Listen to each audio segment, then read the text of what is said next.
आओ बहू, तुम्हारे ससुराल में तुम्हारा स्वागत है। माँ जी, मेरे दहेज का सामान बाहर ट्रक में है, आप उसे अंदर रखवा दीजिए। और माँ जी, मेरे दहेज का सामान भी बाहर ही रखा हुआ है। अरे जेठानी जी, आप दहेज में क्या लाई हैं? आपका दहेज तो मुझे कहीं नहीं दिखा। अरे नहीं देवरानी जी, मैं भी दहेज लाई हूँ। देखो ना, बाहर कितना सारा अनाज रखा हुआ है। मेरे पिताजी किसान है ना। दहेज में राशन कौन देता है? देखिए ना माँ जी, आपकी बड़ी बहू तो दहेज में कुछ भी नहीं लाई। और मुझे देखिए माँ जी, मैं बेड, सोफा सेट, अलमारी, फ्रिज, एसी सब कुछ लाई हूँ। वही तो बहू, क्या करें, गरीब कहीं की। मैंने बोला था अच्छा खासा दहेज दे देना, लेकिन इसके पिताजी ने तो राशन की दुकान दे दी है।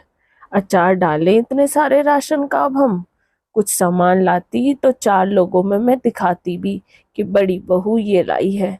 इस राशन को क्या दिखाऊं मैं? माँ जी, आप तो अच्छे से जानती हैं ना, पिताजी ने आपको पहले ही कह दिया था कि वो इतना सारा सामान नहीं दे पाएंगे, लेकिन इतना अनाज दे देंगे जिससे घर में खाने की कमी नहीं होगी। जेठानी जी, जब घर में 2-2 बेटे कमा रहे हैं तो इतने राशन की क्या जरूरत थी? अरे माँ, आप लोग क्या घर के दरवाजे पर ही दहेज को लेकर बहस करने लगे। हम थक गए हैं, सोना है हमें। हाँ हाँ बच्चों, जाओ तुम लोग अपने अपने कमरों में आराम कर लो।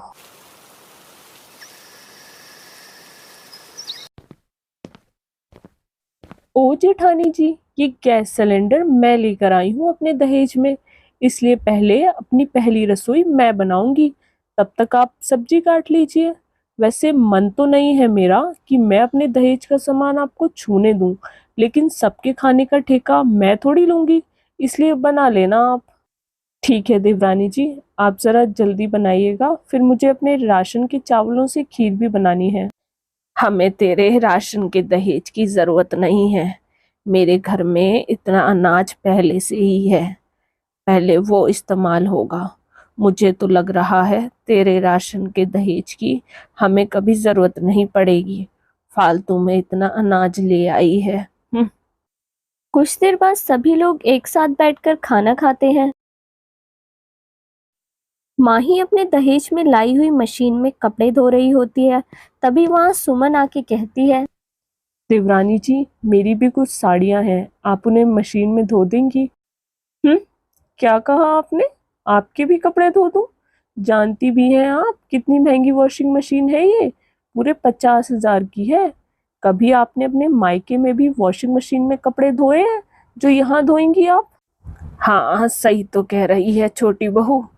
कौन सा तेरे पिताजी ने तुझे इतनी महंगी साड़ियां दी हैं जो इस मशीन में धोएगी तू?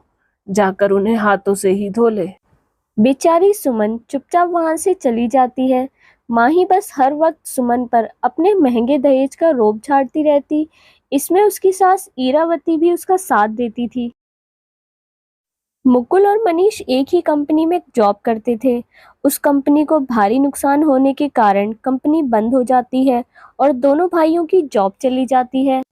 अब हम क्या करेंगे मुकुल? जॉब चली गई, घर का खर्चा कैसे चलेगा? और इतनी जल्दी जॉब मिलना भी आसान नहीं है। अब घर वालों को कैसे बताएं इस बारे में? क्या हुआ बेटा, क्या बताना है? माँ, भैया और मेरी नौकरी छूट गई है। हमारी कंपनी को भारी नुकसान के कारण कंपनी बंद हो गई। अब तो हमारी नौकरी नहीं रही, घर का खर्चा कैसे चलेगा ये भी नहीं पता माँ। महीना बीत चुका था, दोनों भाइयों को कहीं नौकरी नहीं मिलती और घर का खर्चा चलाने के लिए अब सुमन का दहेज का राशन निकाला जाता है। एक दिन माही फिर से अपने दहेज पर इतरा रही थी। तभी उसकी सास ईरावती बोलती है। बस करो छोटी बहू, कितना सुनाओगी बेचारी बड़ी बहू को। अब तो कुछ शर्म कर लो, घर में खाने को कुछ नहीं है। बड़ी बहू के दहेज में लाए हुए राशन से ही घर चल रहा है। वैसे इस सब में सबसे बड़ी गलती तो मेरी है। मैंने भी छोटी बहू के साथ मिलकर बड़ी बहू को दहेज के लिए क्या क्या नहीं सुनाया। अगर बहू राशन ना लाई होती दहेज में, तो घर का 15,000 का राशन का खर्चा कैसे चलता? अब 6 महीने तक राशन खरीदने की जरूरत नहीं है, इतना लाई है मेरी बड़ी बहू। हम सबको इसका एहसानमंद होना चाहिए। और तुम सुनाए जा रही हो इसे अभी भी। शुक्र है माँ जी, आपने मुझे समझा तो सही। राशन का महत्व क्या होता है अब पता चलेगा। दहेज में फर्नीचर, ओवन, सोफा, मशीन तो खा नहीं सकते ना। मेरे दहेज का राशन ही तो काम आ रहा है। हाँ जेठानी जी, मुझे माफ़ कर दीजिए। कब से मैं आपको कुछ भी बोलती जा रही हूँ। अब से आप भी मेरे दहेज का सामान इस्तेमाल कर सकती हैं। तुमने इतना कह दिया माही, बस यही काफ़ी है मेरे लिए। 2 महीने बाद मुकुल और मनीष को नौकरी मिल जाती है और धीरे धीरे घर की परिस्थिति ठीक होती जाती है।